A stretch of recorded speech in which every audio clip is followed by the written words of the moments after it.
ಕಾಶಿಯಲ್ಲಿ ನಾವೀಗ ತ್ರಿವೇಣಿ ಸಂಗಮ ಈ ಒಂದು ತೀರ್ಥ ಸ್ನಾನವನ್ನು ಮಾಡಿಕೊಂಡು ನಾವೀಗ ಎಲ್ಲ ಅಯೋಧ್ಯ ಶ್ರೀರಾಮ ಜನ್ಮಭೂಮಿಯನ್ನು ಮುಗಿಸ್ಕೊಂಡು ಗಯಾ ಬುದ್ಧಗಯ ಮುಗಿಸ್ಕೊಂಡು ತ್ರಿವೇಣಿ ಸಂಗಮಕ್ಕೆ ಬಂದಿದ್ದೀವಿ. ಬನ್ನಿ, ನಮ್ಮ ಜೊತೆಗೆ ನಮ್ಮ ರೇಣುಕಮ್ಮನವರಿದ್ದಾರೆ. ಅವರ ಒಂದು ಅಭಿಪ್ರಾಯವನ್ನು ತಿಳಿಸೋಣಂತೆ ಈ ಒಂದು ಯಾತ್ರೆಯ ಬಗ್ಗೆ.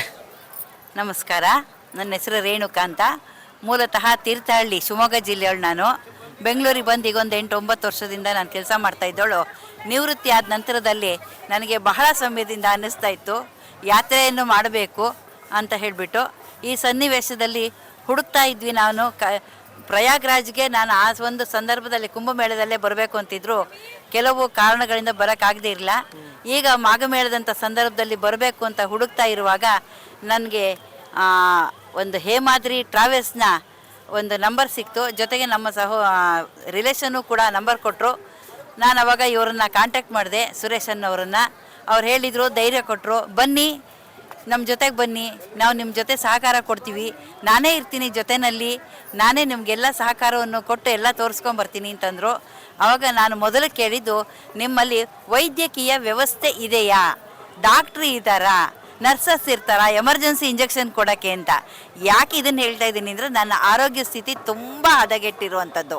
ನಾನು ಎಷ್ಟು ಹೃದ್ರೋಗಿ ಅಂತಂದರೆ ಹೃದ್ರೋಗ, BP, ಶುಗರು, ಹಲವು ಕಾಯಿಲೆಗಳು ನನಗಿದೆ. ಆಸ್ತಮ ಇದೆ, ತುಂಬ ಒಂದು ಲಂಗ್ಸ್ ಕೆಪಾಸಿಟಿನೇ ಇಲ್ಲ, ಇಡೀ 40% ಕೆಲಸ ಮಾಡುತ್ತೆ. ಇಂಥ ಸ್ಥಿತಿಯಲ್ಲಿರುವ ನಾನು ಒಬ್ಬಳೇ ಯಾತ್ರೆಯನ್ನು ಮಾಡಬೇಕಾಗಿತ್ತು. ಯಾಕೆಂದರೆ ಮಕ್ಕಳಿನ್ನೂ ಈಗ ಇನ್ನೂ ಅವರ ಒಂದು ಅಭಿವೃದ್ಧಿ ಪಥದ ಹತ್ರ ಸಾಗ್ತಾ ಇರುವಾಗ ಮಕ್ಕಳನ್ನ ನಾನು ನಮ್ಮ ಜೊತೆ ಕರೆಯೋಕ್ಕಾಗಲ್ಲ. ನನ್ನಂತಹದೇ ಸಾಕಷ್ಟು ಜನರು ಇವತ್ತಿನ ದಿವಸ ಇದ್ದಾರೆ.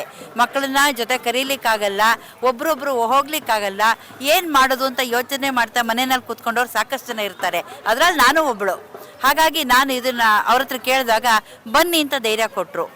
ಸರಿ, ಏನಾದರೂ ಆಗಲಿ ಅಮ್ಮ, ಹೋಗಿ ಬಂದರು. ಹಾಗೆ ನಮ್ಮ ರಿಲೇಷನ್ ಒಬ್ಬರು ನನ್ನ ಜೊತೆಗೆ ಬರೋರಿದ್ದರು. ಅವರನ್ನು ನಂಬ್ಕೊಂಡು ನಾನು ಕ್ಷಣ ಮಾತ್ರದಲ್ಲಿ ಇವತ್ತು ಯೋಚನೆ ಮಾಡಿದ್ದೀನಿ, ನಾಳೆ ಟಿಕೆಟ್ ಬುಕ್ ಮಾಡಿದ್ದೀನಿ. ಸರಿ ಆಯಿತು, ಬಂದಾಯಿತು. ಇಲ್ಲಿ ನಮಗೆ ಒಳ್ಳೆ ರೀತಿಯಲ್ಲಿ ಕರ್ಕೊಂಡು ಬಂದರು. ಯಾತ್ರೆಯನ್ನು ತುಂಬ ಚೆನ್ನಾಗಿ ಮಾಡಿಸಿದ್ದಾರೆ. ಅದನ್ನು ನಿಭಾಯಿಸ್ಕೊಂಡು ನಾವು ಯಾತ್ರಾರ್ಥಿಗಳು ಕೂಡ ಹೊಂದಾಣಿಕೆ ಮಾಡಿಕೊಂಡು ಅವ್ರ ಜೊತೆಗಿದ್ದು ಅಭಿಪ್ರಾಯಗಳನ್ನು ಅವ್ರ ಜೊತೆಗೆ ಹಂಚ್ಕೊಂಡಾಗ ಅವರು ತುಂಬ ಚೆನ್ನಾಗಿ ಯಾತ್ರೆ ಮಾಡಿಸ್ತಾರೆ. ಈಗ ನಾವು ಹೇಗೆ ಅಂತಂದರೆ, ಫಸ್ಟ್ ಕಾಶಿಗೆ ಬಂದು ಕಾಶಿಯಲ್ಲೆಲ್ಲ ನೋಡಿಕೊಂಡು ಆ ನಂತರದಲ್ಲಿ ಗಯಾಗೆ ಬಂದ್ವಿ. ಗಯಾದಲ್ಲಿ ಎಲ್ಲ ನೋಡಿ ಅಲ್ಲಿ ಕಾರ್ಯಗಳನ್ನು ಎಲ್ಲ ಮಾಡಿಸ್ಬಿಟ್ಟು ಆನಂತರ ನಾವು ಅಯೋಧ್ಯೆಗೆ ಬಂದ್ವಿ. ಅಯೋಧ್ಯೆಯಲ್ಲೂ ಕೂಡ ತುಂಬ ಚೆನ್ನಾಗಿ ಆ ರಾಮಚಂದ್ರ ಪರಮಾತ್ಮನ ದರ್ಶನವನ್ನು ತುಂಬ ಚೆನ್ನಾಗಿ ಮಾಡಿಸಿದ್ರು.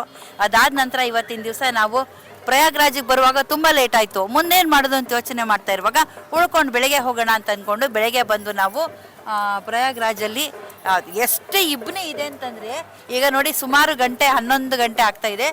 ಇವಾಗಲೂ ಕೂಡ ಎಷ್ಟೊಂದು ಇಬ್ಬನಿ ಇದೆ ಅಂತಂದರೆ ಆಚೆಗೆ ದಾಟ್ಲಿಕ್ಕೂ ಕೂಡ ಕಷ್ಟ ಆಗೋದೇ ಇದೆ. ದೋಣಿ ದಾಟ್ಸೋಕ್ಕೂ ಆಗ್ತಾ ಇರಲಿಲ್ಲ ನಾವು ಬಂದಂಥ ಸಂದರ್ಭದಲ್ಲಿ. ಸರಿ, ಪರವಾಗಿಲ್ಲ, ನಾವು ಹೇಗಾದರೂ ಸರಿ. ತುಂಬ ವಯಸ್ಸಾದವ್ರು ನಮ್ಮ ಜೊತೆಗೆ ಬಂದಿದ್ದಾರೆ. 84 ವರ್ಷದ ಒಬ್ಬರು ವಯಸ್ಸಾದ ಮುದುಕರು ಇದ್ದಾರೆ ನಮ್ಮ ಜೊತೆಯಲ್ಲಿ. ಇನ್ನೊಬ್ಬರು ವಯಸ್ಸಾದ ಹೆಂಗಸರಿದ್ದಾರೆ, ಅವರನ್ನು ಕೂಡ ಕರ್ಕೊಂಡು ಬಂದಿದ್ದಾರೆ. ಅವರು ಕೂಡ ಸಂತೋಷದಲ್ಲಿ ಈ ಒಂದು ನದಿಯಲ್ಲೂ ಕೂಡ ಸ್ನಾನ ಮಾಡಿದರು.